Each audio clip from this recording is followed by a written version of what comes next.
Shalom. First and foremost, I would like to give all praise and glory unto Yahweh, Bahashem, Yahushua, Bahashem, Kakadash.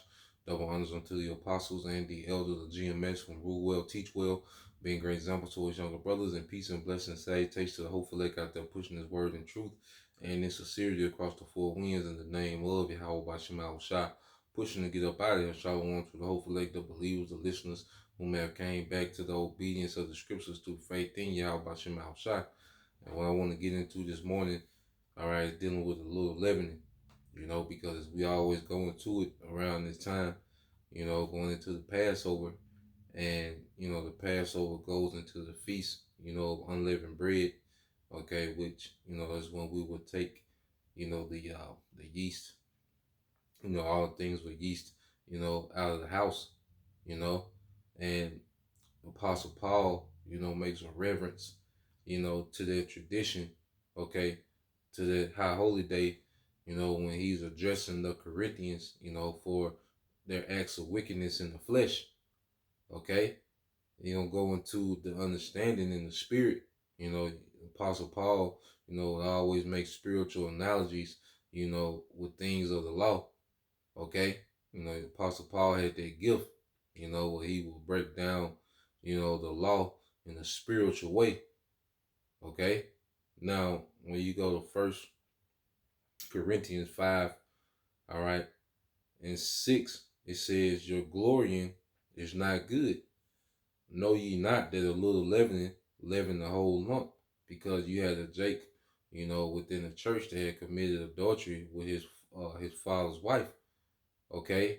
And the Corinthians were still boasting, because they was receiving spiritual gifts, they was being converted, but they still had that Jake around. And, Apostle Paul was like, look, that little bit of leavening that y'all let linger around will mess up the whole lump, which is the whole church, and it's a manifold analogy because, around this time, you will have men, okay, that have been around that, their behavior and their conduct, can affect the whole body, and the Lord will remove those men, during this time, because it'll mess up the whole lump, the whole camp, okay, and the Lord, all right, before it does that, the Lord will remove, all right, that leavening, okay, and we don't want to be that leavening that needs to be removed, from the body, so that's why it's a heavy time for self-examination, man,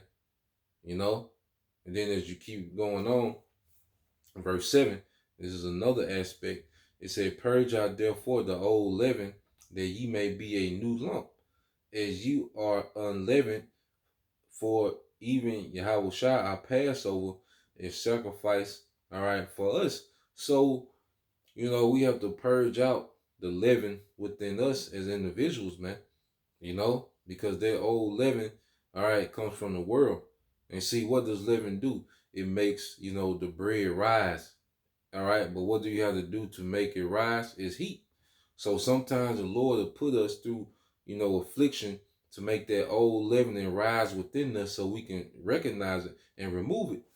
He'll cause circumstances to happen that'll make that old leavening within us, that old nigga, all right, that little piece of feminist that you got left, as a woman, that old nigga, that we got left that's within us, okay?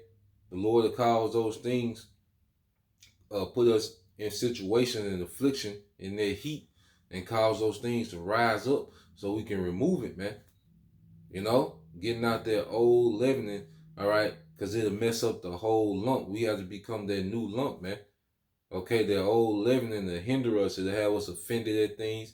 It'll have us holding grudges. It'll have us bitter. You see, it'll be the little leaven can be a great hindrance within this walk, man. That's why the Lord, allows things to happen so we can recognize and remove it. And it says, therefore, let us now keep the feast not with old leaven, neither with leaven of malice and wickedness, but with the unleavened bread of sincerity and truth. Okay?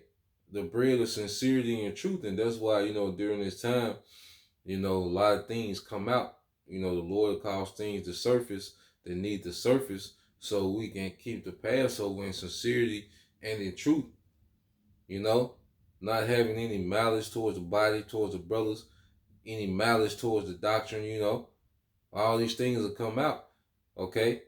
And that's why you see, even with this latest event with High Priest Ariah, okay, what do you have, man? You have, Jake got this merciless spirit on him where the Lord caused, certain things to happen for that to rise up in men.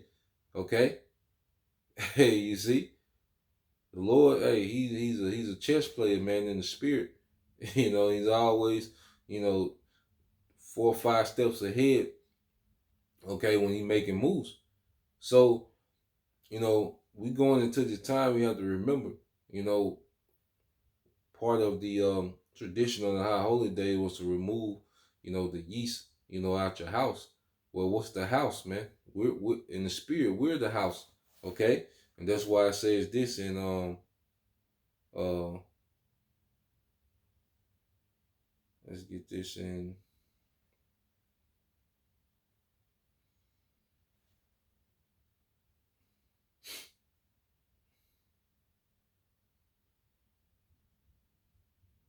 This in the book of Second Esdras.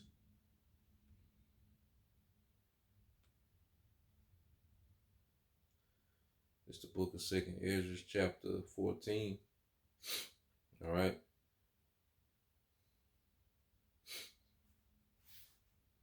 It's Second Esdras 14 and 13. It says, now therefore, setting thine house in order. Okay? And part of setting our house in order, first we're the house, as the individual. And we're setting ourselves in order by what? Removing, the leaven. Okay? That's how we're setting our house in order. And it's the time because like the Passover, the house had to be in a particular way, in order to be passed over. And we want to be passed over from the judgment that's to come. So the first thing that that we have to do is set our house in order, man. When the Lord show us things, we recognize it, make the adjustments, man. And we all have adjustments, that we have to make, to get to the next phase of this thing, man, and not be offended. Okay? And it says, now therefore set thy house in order and reprove thy people, comfort such as them as be in trouble, and now renounce corruption. Okay?